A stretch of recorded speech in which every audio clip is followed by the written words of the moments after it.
My background is I've been a nurse in the NHS for 34 years, 22 years as a sister on the neonatal intensive care unit at the Heath. In 2005, I came home after a long shift and watched a TV programme that sent my life in a totally different direction.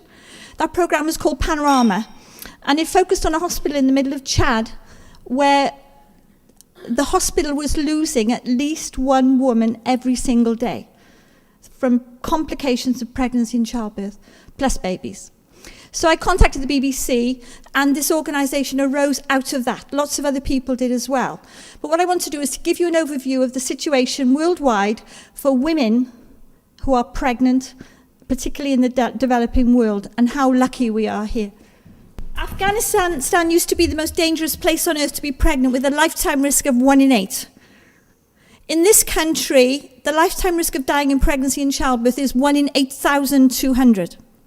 In Northern Europe, your lifetime risk of dying is 1 in 17,600. The title of the most dangerous place on earth to be pregnant now belongs to Sierra Leone, where I'm going at the end of the month, and their lifetime risk is 1 in 7. The fact is, women are not dying of diseases we can't treat. They're dying because society has decided they're not worth treating. The value that women have in these countries is less than something that you would scrape off the bottom of your shoes. They expect nothing. They expect to die. In Chad, they have a saying, a woman who is pregnant has 1 foot in the grave. Would we have to think that in this country? I think not. The Millennium Development Goals were launched in 2000 by the United Nations. The number 5 is to reduce maternal deaths by 75% by 2015. The essence of the goal is that every pregnancy is wanted and every birth is safe. It is now cheaper to save a woman's life than it is to buy a first-class stamp. We're now starting in Ghana. So currently we're in Chad, Sierra Leone, Liberia, at the request of the United Nations, Somaliland, Eastern Uganda, Pont, Mbale, Northern Nigeria, a region of Zimbabwe, and the Eastern Congo, and Rwanda. Women produce 70% of the wealth in these countries. You keep the mothers alive, families will not be plunged further into poverty and hunger. Children will go to school and stay in school, particularly the girls. Women will feel valued. If a mother dies, if she has any children under the age of 5, the chances of them dying before they reach 5 multiply tenfold. So by saving the mothers, we're saving the children.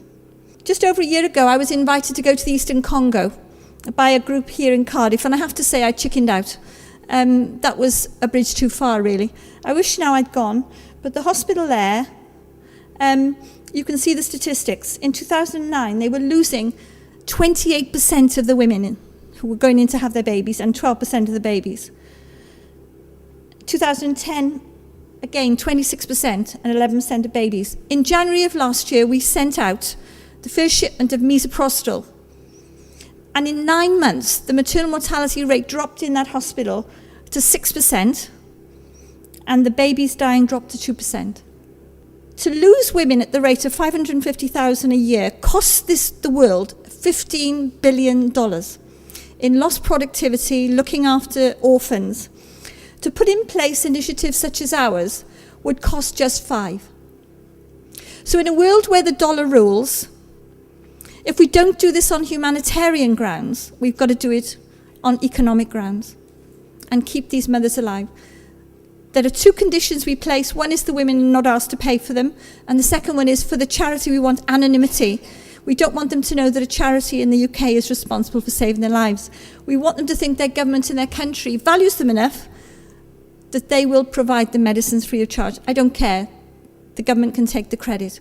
But these women have got to be set on the road to empowerment and feel valued, and they're away then. So that's what I do now. I said I'm just about to go back to Africa for the 22nd time, and it's lovely, despite the bites and the upset tummy.